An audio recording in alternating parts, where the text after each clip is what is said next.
నమస్కారం NSTV news కి స్వాగతం. నా పేరు సంధ్య. ముందుగా ముఖ్యాంశాలు. నిర్మల్ జిల్లా కేంద్రంలోని బైన్సా వ్యవసాయ మార్కెట్లో సోయా, పత్తి పంట కొనుగోలు సమావేశం నిర్వహించారు. ఈ సందర్భంగా బైన్సా పట్టణ మార్కెట్ చైర్మన్ సిందే ఆనందరావు పటేల్ మాట్లాడుతూ, అకాల వర్షాలతో నష్టపోయిన ప్రతి ఒక్క వ్యవసాయ రైతుకు సోయా మరియు పత్తి పంట ధర 4,300 వచ్చేలా చూడాలని, లైసెన్స్ ఉన్న వాళ్ళు మాత్రమే కొనుగోలు చేయాలని, సిసిఐ ప్రభుత్వం కొనుగోలు చాలు కాలేదని, రైతులకు ఎలాంటి నష్టం కలగకూడదన్నారు.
నిన్న సోయాబీన్ పంటకు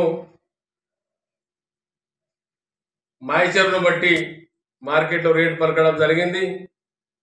4,000, 4,100, 4,300 వరకు సుఖ రేటు రావడం జరిగింది. మరి రైతులు ఒకరోజు మార్కెట్లో రేటు రాకుంటే ఒకరోజు పంట ఆపేసి రెండో రోజు సుఖ మనం బిట్కు పెట్టడం, వేలంకు పెట్టాలి. తొందరపాటు చేసి నష్టం చేసుకోవద్దని మనవి చేస్తున్నాం. వాళ్ళు వాళ్ళ పడతలు చూసి వాళ్ళ దందా చేస్తారు కాబట్టి నేను అందుకోసం మేము మనవి చేస్తున్నా. త్వరలోనే ప్రభుత్వ పరంగా సుఖ కొనుగోలు చేయడం జరుగుతుంది. దాంట్లోనే మనం అమ్ముకోవాలా. మరి రైతులు మార్కెట్ యార్డ్లో కాకుండా ఎక్కడో మహారాష్ట్ర బార్డర్ అటు ఇటు ప్రైవేట్లో అమ్ముకుంటున్నారు. అది జరగద్దు. ఎందుకంటే సంవత్సరానికి ఒకరిద్దరు ఉన్నది లాస్ట్ రైతులకు ముంచేస్తున్నారు. డబ్బులు ఎగవసి పారిపోతున్నారు. కాబట్టి మార్కెట్ యార్డ్లో మనం అమ్మితే, ప్రభుత్వ పరంగా అమ్మితే మనకు అన్ని రకాల రిసిప్ట్స్ ఉంటాయి. మనకు అన్ని రకాల రేపు ప్రభుత్వ సహకార సుఖం ఉంటుంది. కాబట్టి బయట ఎక్కడంటే అక్కడ మరి లైసెన్స్ లేని వాళ్ళు ఎవరో వచ్చి కొంటున్నారు. మరి మా దృష్టికి తేవాలా. అటువంటి వాళ్ళకి అమ్మితే రేపు మరి ఎందరో మంది అట్లా మాల్ తీసుకొని రైతులకు ఫరారైపోయినారు. రైతులకు డబ్బులు సుఖ ఇవ్వలే, ముంచేసారు. రైతులు చాలా నష్టపోయారు. కాబట్టి రైతులు అటువంటి పని సుఖ చేయొద్దని రైతులకు మనవి చేస్తున్నారు. సోయా సీజన్ స్టార్ట్ అయింది. 2-3 డేస్ నుంచి బైన్సా మార్కెట్లో సోయా రావడం జరుగుతుంది. మరి ఈ మధ్యలో భారీ వర్షాలు పడి కొంత పంట నష్టం సుఖ జరిగింది. మొన్ననే హైదరాబాద్లో పోయినప్పుడు అగ్రికల్చర్ మినిస్టర్ గారికి కలవడం జరిగింది. సరే చాలా వర్షాలు పడ్డాయి, మరి పత్తి పంట నష్టమైంది. సోయాబీన్స్ చాలా వర్షం పడడం వల్ల మరి కలర్ కొద్దిగా ఫేడ్ అయినట్టు అనిపిస్తుంది. అవి అన్నీ మరి ప్రభుత్వ పరంగా కొనాలని సార్కు రిక్వెస్ట్ చేయడం జరిగింది. మరి నిన్న బైంసా మార్కెట్ యార్డ్లో మా సెక్రటరీ మా బృందంతో మరి ఈ పరిశీలన చేయడం జరిగింది. ఇక్కడ రైతులు సోయాబీన్ తెచ్చి అమ్మడం జరుగుతుంది. దాంట్లో భాగంగానే రైతులతో కలిసి ఎకరానికి ఎంత అవరేజ్ వస్తుంది, బ్యాగ్కి ఎంత అవరేజ్ వస్తుంది, మరి ఇక్కడ తూకం సరిగా ఉన్నదా లేదా, ఏదైనా డౌట్ ఉంటే మాకు చెప్పాలని వాళ్ళకి రైతులకు చెప్పడం జరిగింది. మరి తూకం జరిగేటప్పుడు రైతులు సుఖ అక్కడ స్వయంగా ఉండి దాన్ని మన తూకం సరిగా చూసుకోవాలి అని చెప్పడం జరిగింది. మరి నిన్న చాలా పంట రావడం జరిగింది. మరి రైతులకు ఫెసిలిటీ కోసం యూరినల్స్ కానీ అవన్నీ మరి కొత్త రిపేర్ చేసి మంచిగా చేయడం జరుగుతుంది. రైతులకు ఏ కష్టం కాకుండా అన్ని రకాల సౌకర్యం కల్పించాలని మార్కెట్ కమిటీ తరఫున మేము సౌలభ్యం చేస్తున్నాం. మరి రైతులు చెప్పడం జరుగుతుంది, సార్ చాలా వర్షాలు పడ్డాయి, పంట 5, 6, 7 చాలా తక్కువ అవరేజ్ వస్తుంది, అంతకన్నా ఎక్కువ రావడం లేదు అని చెప్పడం జరిగింది. మరి త్వరలోనే ప్రభుత్వ పరంగా సుఖ తొందరలోనే ఖరీదీ స్టార్ట్ చేయాలని మంత్రి గారికి చెప్పడం జరిగింది. రైతులు సుఖ మరి దాన్ని సద్వినియోగం చేసుకోవాలి. ఎందుకంటే మార్కెట్ రేటుకు ప్రభుత్వ పరంగా కొనుగోలు రేటుకు 1000 రూపాయలు తేడా ఉంది. కాబట్టి రైతులు తొందరపడి పంట అమ్ముకోవద్దు. మరి దళారీలు మరి రైతుల దగ్గర తీసుకొని మన వారి ఎవరో పేరు మీద మరి మరలా ప్రభుత్వానికి అమ్మడం జరుగుతుంది. కాబట్టి రైతులే ప్రభుత్వ పరంగా ఎన్ని బెనిఫిట్స్ అయినా అవి పొందాలి.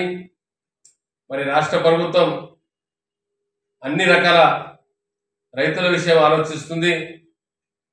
మనం చూస్తున్నాం, వడ్లకు 500 రూపాయలు క్వింటాల్కు బోనస్ ఇవ్వడం జరిగింది. రకరకాల బెనిఫిట్స్ రైతుల విషయంలో చేయడం జరుగుతుంది. మరి దాన్ని గమనించి రైతులు ప్రభుత్వ పరంగా వచ్చే బెనిఫిట్స్ని స్వయంగా రైతులే పొందాలని నేను రైతులకు మనవి చేస్తున్నా. మరి ఈరోజు ప్రజల ప్రభుత్వం, రైతుల ప్రభుత్వం అన్ని రకాల రైతులకు అందుబాటులో ఉండి ఏమేమి చేస్తే బాగుంటుంది అని ముఖ్యమంత్రి గారు, మన కేబినెట్ మంత్రివర్గం అందరూ ఆలోచించి మంచి నిర్ణయం తీసుకోవడం జరుగుతుంది. మరి ఈరోజు లాస్ట్ ఇయర్ సుఖ మనం చూసినాం, సోయా కానీ వడ్లు కానీ అన్ని ప్రభుత్వ పరంగా తీసుకోవడం జరిగింది. ఈ సంవత్సరం సుఖ ఆఫీసర్లకు, అగ్రికల్చర్ ఆఫీసర్లకు అందరికీ చెప్పడం జరిగింది, మహారాష్ట్ర మాల్ రానియకుండా చూడాలి, మన బెనిఫిట్ మన రైతులకు పొందాలి. లాస్ట్ ఇయర్ సక మేము పోలీసు బృందం తీసుకొని మహారాష్ట్ర బార్డర్ పల్లెలకు మనం తిరగడం జరిగింది. మన బెనిఫిట్స్ మనం తీసుకొని రైతులు హాయిగా ఉండాలని నేను రైతులకు మనవి చేస్తున్నా. మరి త్వరలోనే కొన్ని రోజుల్లో మన పత్తి పంట వస్తుంది. చాలా వర్షం పడి పత్తి పంట సుఖ ఈ సంవత్సరం అంత లాభదాయకరంగా లేదు, చాలా నష్టం జరిగింది. అయినా ఏదొస్తే దాన్ని మరి మార్కెట్ యార్డ్లో తేవాలి. రైతులు ఎక్కడంటే అక్కడ అమ్ముకోవద్దు. మనకు రైతులకు మరి కొన్ని రోజుల్లో మనకు కాటన్ విషయంలో సుఖ మరి దిశానిర్దేశం ప్రభుత్వం ఇస్తుంది. లాస్ట్ ఇయర్ సుఖ మనం సీసీఐ తరఫుననే పత్తి కొనుగోలు చేయడం జరిగింది. ఈ సంవత్సరం సుఖ రేటు తేడా ఉన్న శాత కాటన్ పత్తి సుఖ ప్రభుత్వమే కొనుగోలు చేయడం జరుగుతుంది. అందుకోసం తొందరపాటు నిర్ణయం తీసుకోవద్దని రైతులకు మనవి చేస్తున్నాం. 4,000